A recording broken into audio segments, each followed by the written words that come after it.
பூரி ஜெகநாதர் கோவிலின் புதையல் அறை சாவி காணாமல் போனதாக பிரதமர் நரேந்திர மோடி கூறியதற்கு திமுக புதன்கிழமை கண்டன ஆர்ப்பாட்டத்தில் ஈடுபட்டது.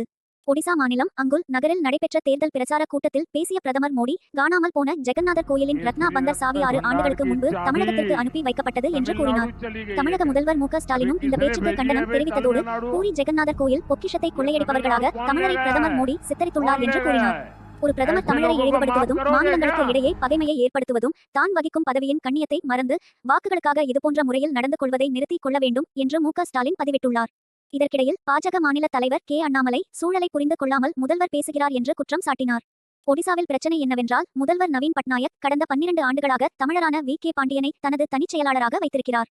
நவீன் பட்நாயக் வி. கே. பாண்டியன் பேசுவதை மட்டுமே பேசுகிறார். ஒடிசாவைச் சேராத ஒருவர் முடிவெடுப்பவராக இருக்க வேண்டுமா என்று பாஜக தலைவர் கூறினார்.